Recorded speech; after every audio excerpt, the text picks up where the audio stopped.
बहुत स्वागत है आपका हमारे इस शो में। सर, आपके ऊपर कुछ आरोप है, आप तैयार हैं? बिल्कुल तैयार है। अब ये आरोप मेरे नहीं है, ये आरोप आप सभी के बीच के ही हैं। आपके ऊपर पहला आरोप है, आप कलाकार तो अच्छे हैं लेकिन व्यक्ति अच्छे नहीं हैं। आपने कैसे पहचाना? ये जिन लोगों ने आरोप लगाया कैसे अच्छे नहीं है भाई? मैंने किसी के साथ कैसा कोई गलत व्यवहार किया तो बताएं। अब ये तो वो जाने और आप जाने, जो आपके ऊपर आरोप था वो मैंने आपसे पूछा। अब कितनी सच्चाई है कितनी नहीं है तो ये तो वो जाने और आप जाने, लेकिन आप स्वीकार करते कि व्यक्ति आप अच्छे नहीं हैं। ये तो मैं कतई स्वीकार नहीं कर सकता। क्यों? लोग तो कह रहे हैं। लोगों के कहने से क्या होता? कोई प्रूफ तो होना चाहिए, कोई प्रूफ होना चाहिए। मतलब आप मानते कि आप व्यक्ति अच्छे हैं। अच्छा, चलिए ठीक है, हमारी जितनी भी ऑडियंस है वो इस चीज़ को जज करेगी। और चूंकि कानपुर की इंडस्ट्री से ये सवाल पैदा हुआ, आरोप पैदा हुआ, और मैंने आप सभी लोगों का प्रश्न जो था, आरोप था, वो मैंने सर से पूछा, तो सर का कहना है कि ये व्यक्ति बहुत अच्छे हैं और जो भी आरोप लगा है पहला, ये निरर्थक है। कोई बात नहीं, आपके ऊपर दूसरा आरोप, आप कलाकारों से मजदूरों की तरह काम कराते हैं। जो टाइम ड्यूरेशन होती है, आप बोलते हैं 1 बजे से लेकर 4 बजे तक का प्रोग्राम है, और पता चला वो सामने वाला व्यक्ति आ गया और आपने 1 बजे से लेकर 6 बजे तक काम कराया, 7 बजे तक काम कराता है। बेचारा कलाकार परेशान हो जाता है, हेजिटेट हो जाता है, मतलब चिल्लाने लगता है, क्या कर रहे हैं आप? कुछ लोगों ने आपके ऊपर आरोप लगाया, मैं नहीं कह रहा, मेरे से कोई मतलब नहीं है, लेकिन आपकी इसी हमारी इस कानपुर इंडस्ट्री के बीच से कलाकारों से ये आवाज़ आई कि आप कलाकारों से बहुत अधिक टाइम लेते हैं कार्य कराने में।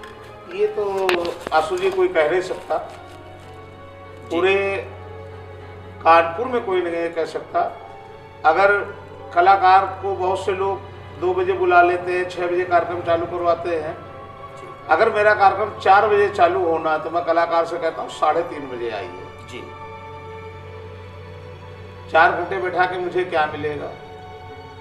बिल्कुल सही है। तो ये सब जो आरोप है, कुछ लोग दूसरों की छवि खराब करने के लिए अपनी छवि बनाते हैं। बिल्कुल बिल्कुल, ये उनकी परंपरा है।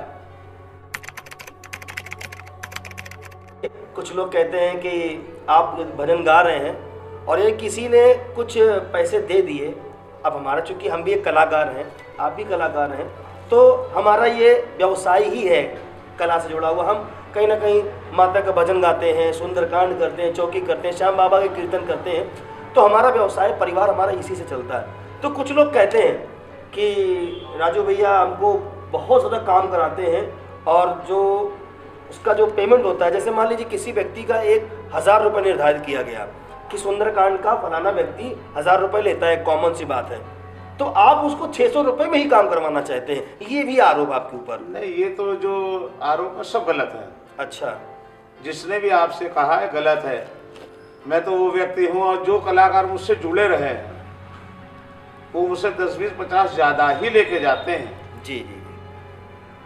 कम देने का तो सवाल ही, जो उनका तय है। जैसे सपोज करिए मैंने आपसे कहा आशु जी आपको 800 रुपये देंगे, तो वो तो 800 है ही है जी। अगर आपने कहा भैया 10-20 थोड़ा पेट्रोल का दे दिए, तो वो मैं एक्स्ट्रा दे देता हूँ। इसके बारे में तो कोई कह नहीं सकता।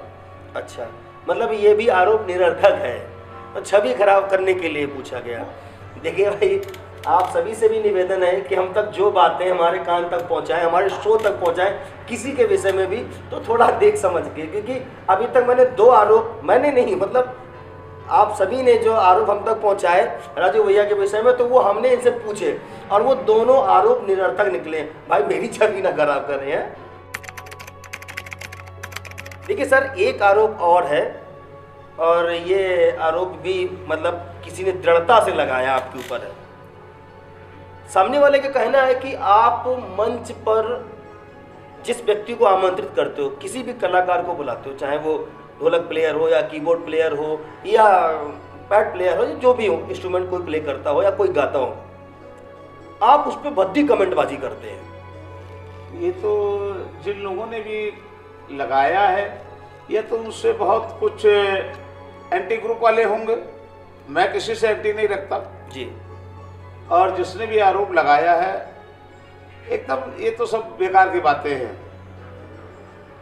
जो कलाकार मेरे मंच पे आ रहा है जी, उसका मुझे सम्मान करना है, ना कि अपमान करना। बिल्कुल बिल्कुल बिल्कुल। वो हमारे स्टेज को सजाने आ रहा है तो मैं तो ऐसा कतई नहीं कर सकता। अभी तक जीवन में मैंने ऐसा नहीं किया है और ना ही आगे की कभी सोच सकता हूँ। अच्छा, तो मतलब ये आरोप भी आपके ऊपर निरर्थक है, क्या कहना चाहेंगे इसके विषय में? अब आरोप लगाने वाले लगाते रहते हैं। जी जी आरोप लगाने वाले लगाते रहते हैं। मेरा कार्य जो जुड़े हैं मुझसे, जी।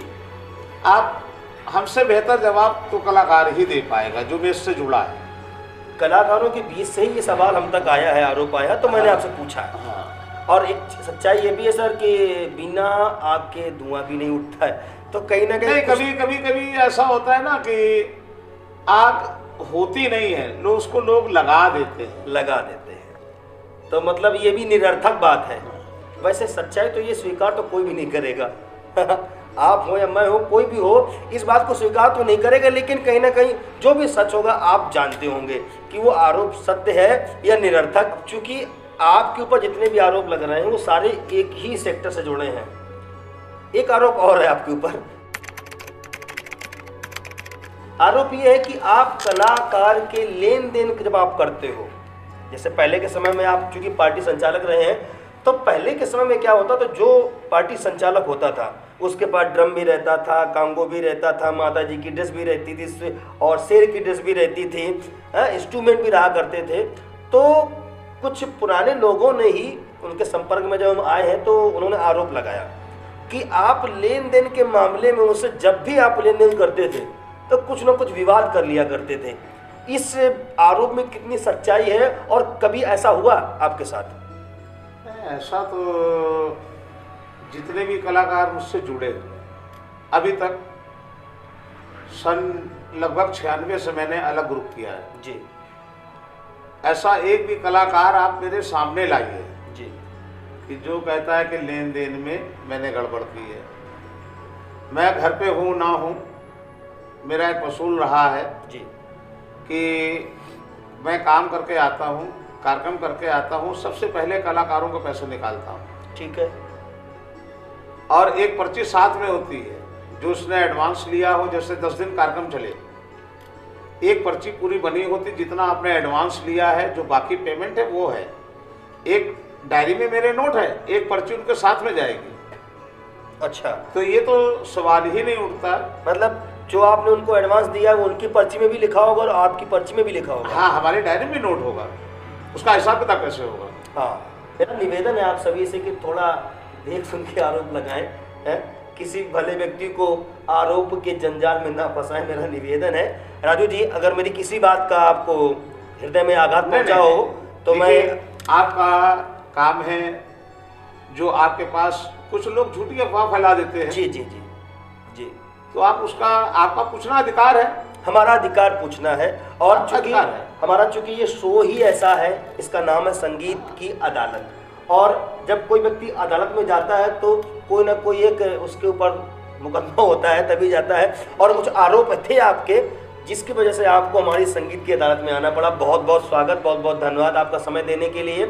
मित्रों, आप सभी से भी निवेदन करना चाहूँगा, यदि आप किसी भी टैलेंट से जुड़े हैं और कानपुर में रहते हैं तो आपका बहुत बहुत स्वागत है इस कानपुर के सितारे मंच पर।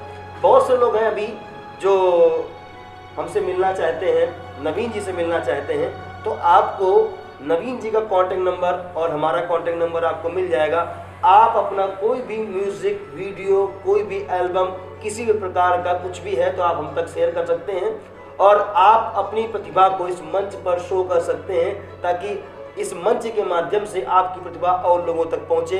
आप सभी लोग इस चैनल को लाइक करें, सब्सक्राइब करें, शेयर करें। और हाँ, एक ज़रूरी बात वो ये कि ये जो आरोप लगाए गए थे, इनके विषय में आप क्या कहते हैं, अपनी राय ज़रूर दीजिएगा कि आपका मतलब क्या है, ये निरर्थक थे या सत्य थे। जय श्री राम।